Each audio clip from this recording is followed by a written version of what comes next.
Egypt's head coach, Hossam Hassan, sat down at his post-match press conference, stated his team had been cheated, and refused to watch another minute of the World Cup. At the exact same time, the Egyptian Football Association was drafting a formal complaint demanding the complete removal of the match referee. All of this anger stems from a single high-stakes World Cup quarterfinal against Argentina, specifically a hyper-condensed 11-minute window of stoppage time that decided which nation advanced and which went home. The accusations grew loud enough that FIFA's refereeing chief, Pierluigi Collina, stepped up to the microphones. He defended every single decision made on the pitch and flatly denied that pressure from the Argentine side influenced the officials. The disagreement is absolute. To the Egyptian side, these 11 minutes look like an orchestrated robbery. To FIFA, they represent a masterclass in accurate, rule-bound officiating. The argument has spilled far past the final whistle. It highlights an irreconcilable gap between the emotional spirit of the game and the cold, technical strictness of its modern enforcement. To understand the divide, we have to start with Zico's disallowed goal and the immediate intervention of the video assistant referee. Former players immediately criticized the intervention. Rob Green argued the sequence was beyond what VAR should even be reviewing, while Alan Shearer pointed out that halting the game for such minor infractions destroys the natural flow of the match. This split-screen visualization shows the microscopic threshold. Left, real-time play looks legal to the naked eye. Right, magnified 10 times, microcontact is penalized. Collina defends this standard. If technology detects contact, the referee must blow the whistle. When technology enforces a standard that players cannot naturally perceive or feel in the moment, the system begins to feel rigged.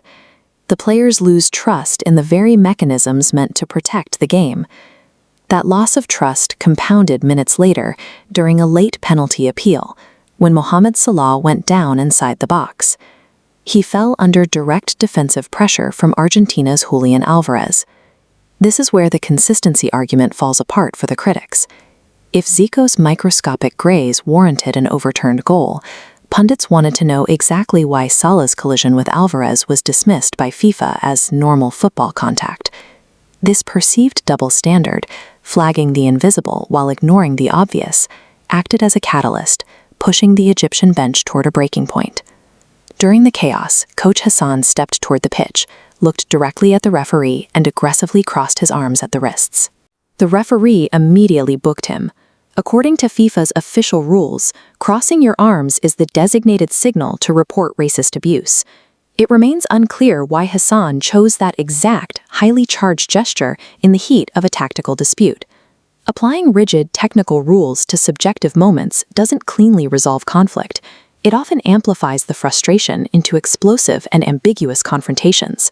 The anger on the pitch has now manifested into real-world consequences. Francois Letexier is the direct target of a formal complaint from the Egyptian FA, with an entire nation demanding his removal from the tournament. The personal toll hit immediately. A wave of targeted digital abuse forced him to completely deactivate his Instagram account within hours of the final whistle. While fans hurl abuse online, the actual experts of the game, legendary players who spent decades on the pitch, are completely split on whether the calls were actually correct.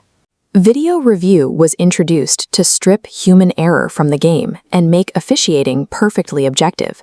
Yet this quarterfinal suggests that human interpretation still remains central to the game, regardless of the modern technology involved.